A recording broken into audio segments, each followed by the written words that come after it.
Boa noite, igreja. Paz seja convosco. Glória a Deus. Já sexto elo, né? Para a glória de Deus. Deus já operou bastante aqui. Já usou a vida dos nossos amados pastores. Já recebemos bastante, mas eu sei que até amanhã tem muita coisa para Deus fazer aqui ainda. Amém? Geralmente o Senhor deixa o melhor vinho para o final aí, né? Então, não diminua a sua expectativa, só acrescente ainda mais fé, porque Deus vai fazer coisas grandes. Eu quero louvar a Deus pela vida de cada um que aqui está, pela oportunidade, e nós fomos desafiados a trazer uma mensagem falando sobre construindo muralhas, proteção da família. E Deus me deu uma palavra, eu quero compartilhar com vocês, que está lá no livro do profeta Isaías, no capítulo 28 e no versículo 16. Eu vou ler na versão King James. Se você não tem essa versão aí, mas quer comparar, mas também tem no telão aqui, você pode acompanhar também aqui na King James, tá bom? Isaías capítulo 28, versículo 16, vai ser a base para a mensagem que eu quero compartilhar com a igreja. Aleluia. Diz assim a palavra de Deus: portanto, assim diz o Senhor Deus: eis que eu ponho em Sião, por alicerce, uma pedra a toda prova, uma preciosa pedra de esquina, um alicerce inabalável. Aquele que crê não se apressará. Amém? Em algumas traduções aí, diz, aquele que crê no original não foge. Uma pedra já provada. Louvado seja o nome de Jesus. Queridos, incline a sua fronte por um instante, em nome de Jesus, eu quero orar. Querido Deus e eterno Pai, em nome de Jesus, nós louvamos, Pai, o Teu nome, nós Te glorificamos, nós Te exaltamos, por estarmos aqui hoje, Pai, na incumbência de ser o porta-voz do céu. Pai, antes de nós chegarmos aqui, o Senhor já sabia quem estaria presente. O Senhor já sabia, Senhor, que cada pessoa, Pai querido, que veio, conseguiria chegar aqui nessa noite. Eu sei que Tu preparaste tudo, pois o Senhor conhece o nosso levantar, o Senhor conhece o nosso assentar, sabe o que cada um, Pai, está passando. Por isso, nessa noite, venha em nome de Jesus. Usa, Senhor, da nossa voz, usa, Senhor, da nossa boca, e assim fala com a Tua igreja. É o que eu te peço e já agradeço em nome de Jesus. Amém, igreja? Glória a Deus, glória a Deus. Nessa construção, né, que já foi ministrada aqui por todos esses dias, pastor Leodoro, ele iniciou já dando exemplo para todos nós, apresentando um modelo aqui. Quando a gente fala de construção civil, a gente logo entende que nenhuma obra ela começa do alto. E a gente sabe também que antes das paredes vem o projeto. E antes do acabamento vem o alicerce. E é isso que foi enfatizado aqui no primeiro dia, a qual, na minha opinião, também julgo ser, de toda a construção, o mais importante, o alicerce. Ali onde eu moro, eu acompanho diariamente uma construção que está fazendo ali bem na frente da nossa janela. Ao lado do Zoom ali tem uma construtora que ela não cansa de cavar. E todos os dias aquele barulho, cavando e cavando e cavando, e a profundidade daquilo é tão imenso que o que vai surgir dali em diante vai ser muito firme, muito sólido, porque eles estão investindo demais na base, na sua estrutura. Então, baseado nisso, a gente entende que a construção, assim também como a gente vê nessa foto, ali tem todo um trabalho, todo um preparo, todo um capricho, mas Deus também, Ele trabalhou muito na construção da família. E a Bíblia deixa bem clara que lá em Gênesis capítulo 2, versículo 18 até o 24, Ele é o arquiteto da família.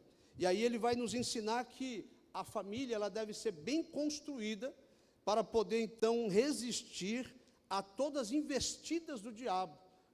A família, se ela não tiver uma boa estrutura, a família ela sofre. Basta apenas um pequeno vento e a família entra em crise. Quando uma família não tem uma base sólida, não está alicerçado na palavra de Deus, ela não suporta, ela não tem condições de suportar os intempéries da vida. E quando se fala de muralhas, a gente nota que, nesse caso, as muralhas que procedem de Deus, que provêm de Deus, elas não têm a intenção, como diz o pastor Márcio ontem, de isolar, mas de proteger e guardar aquilo que é precioso. Amém, igreja? Então, como regra da construção, ninguém constrói sem uma planta. Não tem como você iniciar um projeto sem um planejamento, sem uma planta. E eu me lembro de Salmos de número 139, no versículo 16, Deus deixa bem claro que ali, quando o salmista diz que ele ainda era informe, ele não tinha uma estrutura, mas Deus já ouvia, e Deus escrevia no seu livro. E assim, então, todas as coisas iam surgindo conforme Deus escrevia. Ou seja, Deus não nos criou de uma forma aleatória. Deus não nos criou de qualquer maneira, por acaso. Mas Deus já tinha um plano. Deus já sabia quem seria você, quem seria eu, e que nós estaríamos aqui hoje, nessa noite. Quem crê assim, diz amém. Então, quando a gente começa a entender que Deus é o arquiteto dessa construção familiar, nós precisamos aprender que, se cada um da família viver do jeito que quiser, do jeito que gosta, vai ocorrer um desalinhamento nessa construção, porque lares entram em crise muitas vezes, não por falta de amor, mas por falta de uma direção. Amém, igreja? Por falta de uma direção, pode ter uma casa cheia de amor, aonde o pai é dedicado ao filho, a mãe é dedicada à esposa, ao esposo, porém não tem uma direção e as famílias entram em crise. Então eu queria aqui, junto com vocês, trazer algumas reflexões, e a primeira delas é já fazer uma pergunta: estamos vivendo segundo o projeto de Deus, ou nós estamos improvisando? O alicerce, ele precisa ser firme, porque na regra da construção, uma fundação fraca, ela derruba uma muralha forte. Porque uma muralha, ela não vai receber 5 estrelas, um selo de solidez, de estar firme, apenas pela sua altura, pela sua beleza, pelo acabamento que deram. Ela só será firme se ela tiver uma fundação firme. Amém, igreja? Então, Jesus, ele falou isso claramente lá em Mateus, no capítulo 7, no versículo 24, ele vai dizer para nós que ali, todo aquele que ouve estas minhas palavras e as pratica, eu assemelhá-lo-é ao homem prudente, que edificou a sua casa sobre a rocha. Desceram as chuvas, correram os rios, sopraram o vento, combateram contra aquela casa, mas ela não caiu. Por quê? Porque estava edificada sobre a rocha. Amém, igreja? Então, o alicerce aqui, Jesus, ele dando essa ilustração para a gente, deixa bem claro que o alicerce é Cristo. Os valores bíblicos são esse concreto que ajuda a sustentar toda essa edificação. Nós precisamos, então, aplicar que o alicerce espirituais faz com que a falta dele, pequenas crises, causem grandes rachaduras, grandes rupturas nessas muralhas, nestes muros que são levantados. Ventos emocionais derrubam relacionamentos. E aí, então, a gente precisa sair daqui aplicando tudo aquilo que Deus tem nos dado como palavra. Amém, igreja? Se nós não aplicarmos a palavra de Deus, vai ser mais um culto qualquer. Do jeito que viemos, voltaremos. Mas quando eu recebo a palavra e coloco ela em prática, as coisas começam a mudar. Quando o salmista, aliás, o Isaías, no capítulo 28, 16, quando ele usa a expressão de uma pedra já provada, e essa expressão, ela vem de um contexto de construção civil, da antiga, do Oriente Médio, ele está usando essa expressão, por quê? Porque era a maneira que eles iniciavam uma obra, não tinha outro jeito de se iniciar. Já imaginou você começar uma obra, uma edificação, mas não se preocupar com a firmeza daquele alicerce? Todo o trabalho seria perdido, todo o investimento, todo o esforço, todo o dinheiro que foi colocado ali seria perdido. Então, quando Isaías está trazendo para nós essa figura, ele quer dizer que Deus estabeleceu algo muito firme, porque ele está dizendo, eis que eu ponho em Sião uma pedra já provada, uma pedra preciosa de esquina. Ou seja, essa expressão provada, ela vai trazer aqui alguns atributos, porque ela é responsável por alinhar e sustentar toda aquela estrutura. Então, não pode ser uma pedra qualquer. E naquela época, eles não tinham o recurso que nós temos hoje. Eles não usavam, não tinham os maquinários que temos hoje. Não tinham a tecnologia que temos hoje. Não tinha ensaios de laboratório para verificar se uma pedra era boa ou ruim, se era firme ou frágil. Então, eles usavam algumas maneiras para testar esta pedra. E uma delas era, primeiro, escolher uma pedreira muito sólida, porque era dali que eles iriam extrair de uma rocha maciça, eles iriam fazer a extração de uma pedra, e essa pedra tinha que ser firme, ela não poderia ter visivelmente nenhuma fissura, nenhuma rachadura, trinca, essas coisas, ela não podia ter partes porosas, frágeis, porque senão seria rejeitada como uma pedra, como tem na imagem, aquela pedra na esquina ali, ela tem que suportar peso. Mas não só isso, ela precisa passar por algumas outras etapas. Então, uma outra coisa que eles faziam era testar a pedra, submetendo ela a movimentos com alavancas, jogando outras pedras em cima, colocando outro peso muito maior sobre ela, e aí então vinha outro tipo de teste, para que uma pedra que fosse classificada como pedra angular da esquina, ela precisava também passar pelo teste do som, ou seja, eles batiam nessa pedra com martelos, para que ao ouvir um som ali mais cheio, eles então entendiam, aquilo significava integridade. Mas se o som fosse um som oco, aquilo significava que, indicava que rachaduras haviam internamente naquela pedra. Ou seja, não era colocado uma pedra ali de qualquer jeito. A pedra também passava por uma outra análise. Ela precisava ser uma pedra angular, e isso exigia dela que as faces dessa pedra tinham que ser ali bem feitas. Por quê? Para permitir um encaixe preciso. A pedra não podia ser cortada a grosso modo. Ela precisava ter suas faces totalmente planejadas para um propósito, porque ela vai servir de base para o prumo e para o esquadro de toda a construção.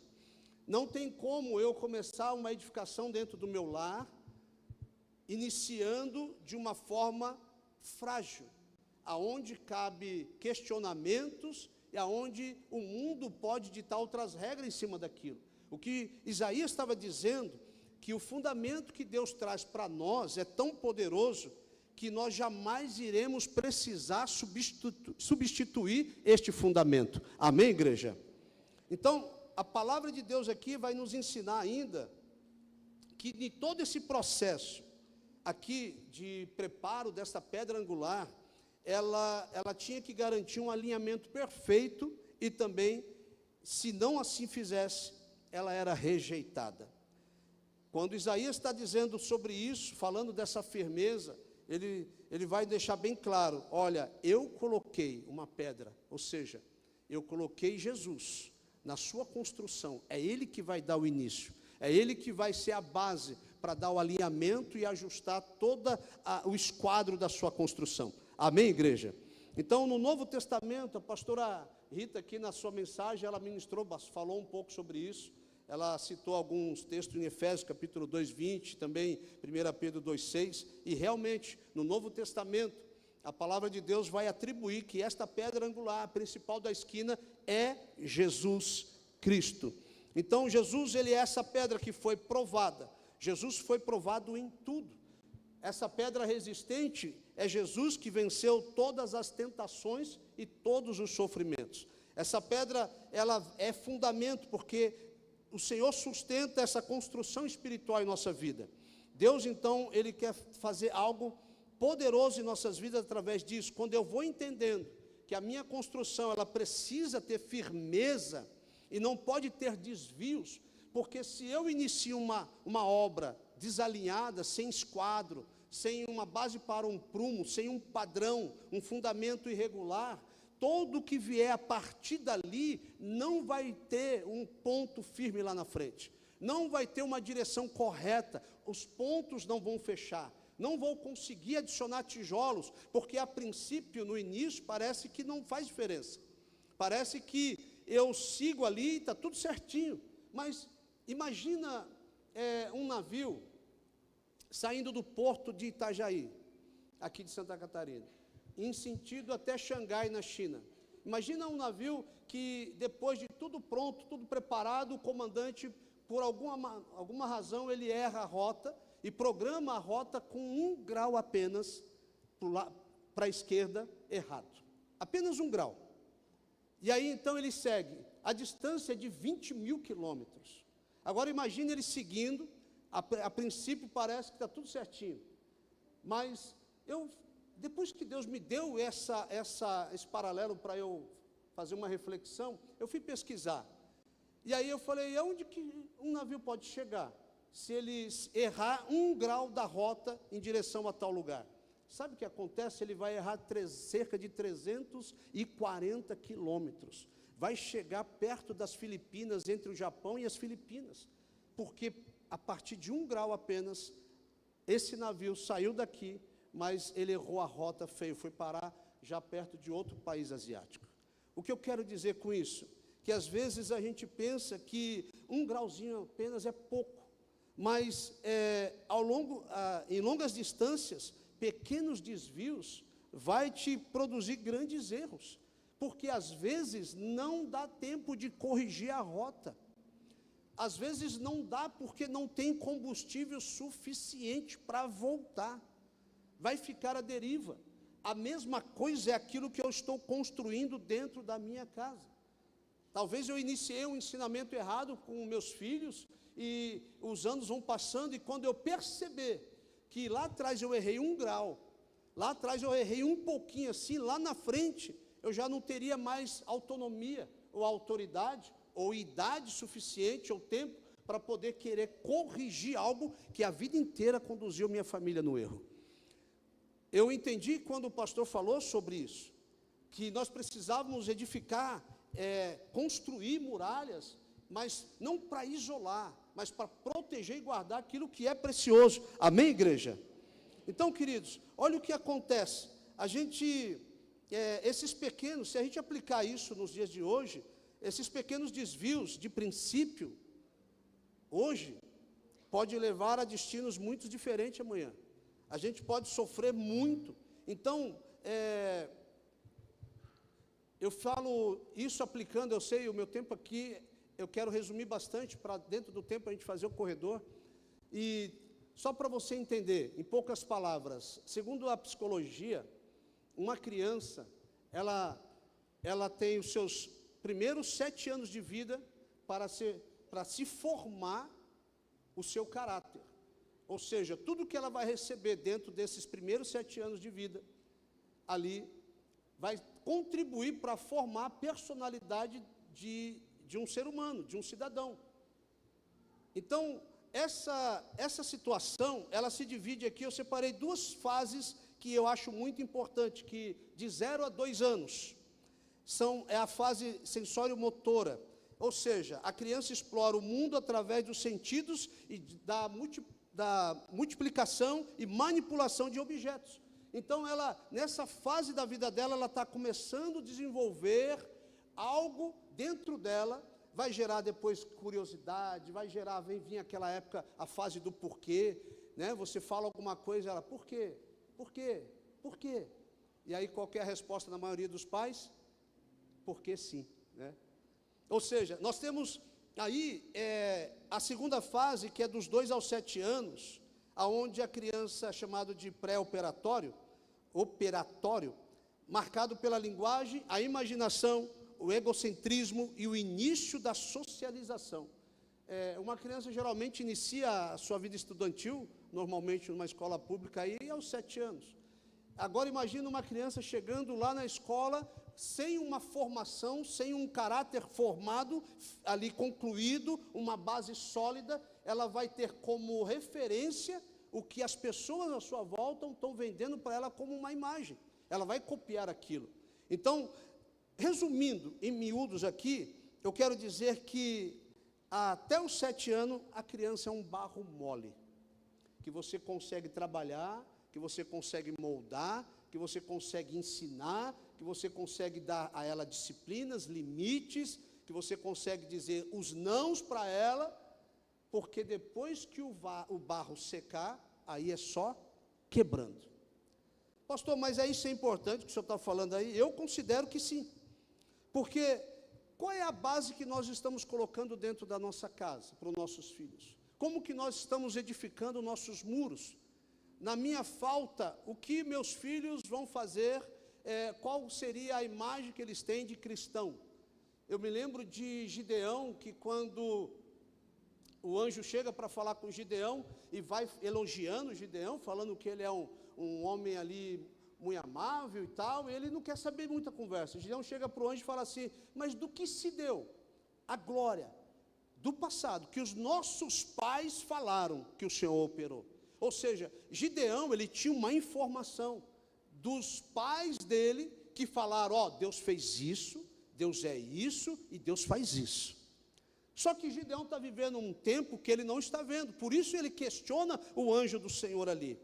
E aí, então, eu paro para refletir, que se eu perguntar para o teu filhinho, para a tua filhinha, para os teus netos, qual é a imagem que representa o Natal para o teu filhinho? O que ele vai me dizer?